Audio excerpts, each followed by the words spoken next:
Mas nesse exato momento, paralelamente, a Associação dos Magistrados Brasileiros, a AMB, ajuizou no Supremo uma arguição de descumprimento de preceito fundamental para discutir esse assunto, exatamente se indispondo contra o caminho apontado pelo TSE. Ou seja, levou ao órgão de cúpula, o Supremo, já que a questão é constitucional. E o Supremo entendeu que, de forma bastante simples, que o TSE estava certo, e esta decisão do Supremo, proferida neste tipo de ação, que é a arguição de descumprimento de preceito fundamental, tem força vinculante para todos os órgãos do Poder Judiciário. Ali encerrou-se a questão, pondo fim a essa discussão no âmbito dos tribunais. Em seio acadêmico, ela continua até hoje. Então, com isso, a partir dali, nenhum órgão jurisdicional pode mais negar, sequer discutir e, consequentemente, negar registro ao candidato que, embora tendo sua vida pregressa contaminada pela existência de diversos processos penais, mas não terminados, esse candidato não pode ter, por isso, o seu registro indeferido. Ponto final. Decisão definitiva e vinculante do Supremo. Esse estado de coisas é que fez aumentar a pressão popular sobre o Congresso, já que, no âmbito dos tribunais, nada mais se pode fazer, então só existe uma solução. O Congresso Nacional purgar a sua mora, que vem desde 1994, e editar a nova lei complementar exigida naquele mandamento constitucional e disciplinar as causas de inelegibilidade, observada a vida pregressa do candidato e a moralidade para o exercício do mandato eletivo.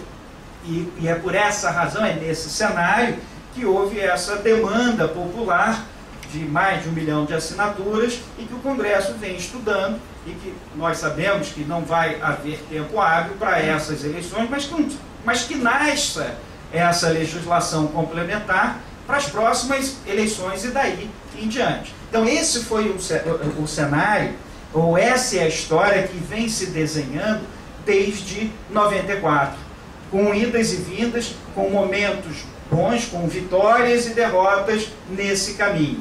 Agora não tem jeito, cabe ao Congresso Nacional, que é o representante soberano da vontade popular, de legislar sobre o assunto. E para praticamente encerrar essas observações, esse ponto importantíssimo não é o único a merecer reforma a cargo do Congresso Nacional. O nosso processo eleitoral, ele é minado por determinados assuntos e regras legais de menor importância e exposição na mídia, mas que são contundentes e depõem contra uma boa atuação e apuração e atitude fiscalizadora da Justiça Eleitoral.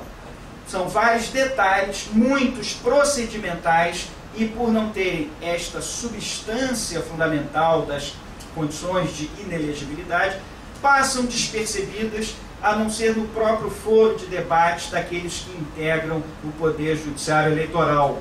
Só para os senhores terem uma ideia, que são diversas regras, não vou explorá-las, eu só quero pensar uma para que os senhores vejam.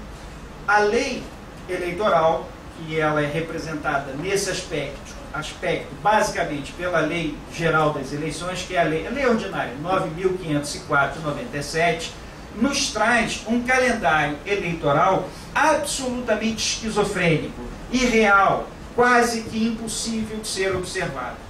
Os tribunais regionais eleitorais, enfim, os órgãos jurisdicionais da Justiça Eleitoral sofrem muito com um calendário eleitoral absolutamente apertado, que não permite uma fiscalização minimamente satisfatória. E cito um exemplo, para não perder tempo.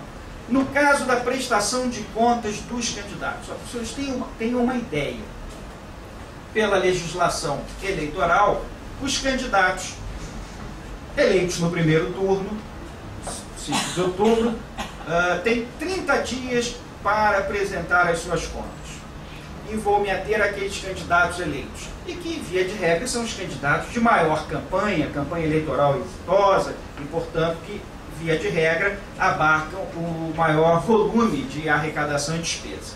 Então, eles podem apresentar suas contas até o dia 5 de novembro.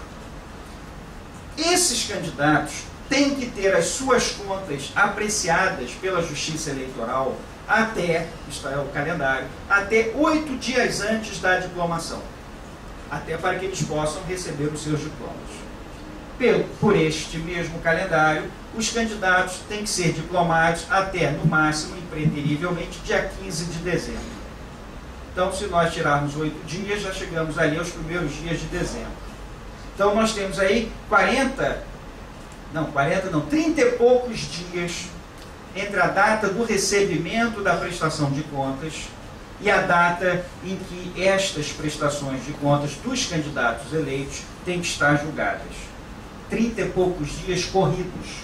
E é um procedimento complicado, pois há um relatório preliminar, o candidato é notificado para se manifestar em 72 horas, é feito um relatório final, conclusivo. Se esse relatório apontar para falhas, e sempre há, o candidato tem que ser novamente notificado para se manifestar, volta para o órgão técnico consultor, que se porventura modificar alguma coisa, tem que notificar novamente para então o Ministério Público para o juiz julgar. Isso em 30 e poucos dias corridos. E contas volumosas. Aí os senhores pensam, bom, este é o absurdo. Não, esse não é o absurdo. O absurdo é o que eu ainda vou falar.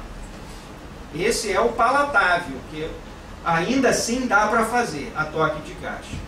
É que os candidatos eleitos no segundo turno, ou seja, Poder Executivo, têm 30 dias para entregar suas contas. Então, joga-se 30 dias para frente. Já não me recordo mais, porque enfim, dia 20 e poucos de outubro é o segundo turno. Então, dia 20 e poucos de novembro é a data em que eles apresentam as suas contas. E o prazo para julgar as contas, né, processar e julgar as contas até a diplomação é o mesmo. O prazo final é o mesmo. Então, dá 15 dias. A data é o mesmo, é verdade, com toda razão. O termo adquem é o mesmo, termo final. O prazo é de 15 dias, mais ou menos. Entre receber e processar, é feito...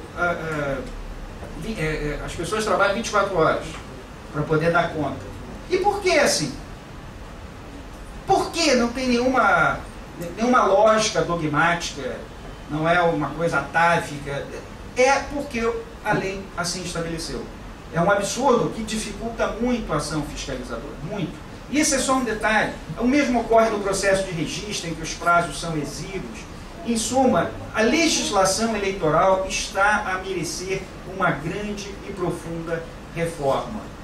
O legislador poderia agora, em 2009, nessa última mini-reforma que alterou a Lei 9.504, ter avançado nessa área.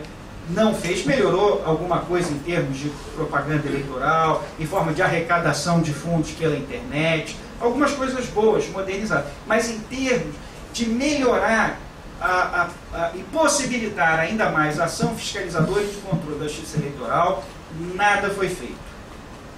E há diversos aspectos que precisam melhorar. E cito só mais um pela gravidade do tema, para os senhores meditarem como se faz necessária a cobrança do Congresso Nacional para que, já que cabe a ele essa função constitucional de legislar, que melhore o nosso direito eleitoral. Só para citar um último exemplo, que são tantos absurdos, para efeito de concorrer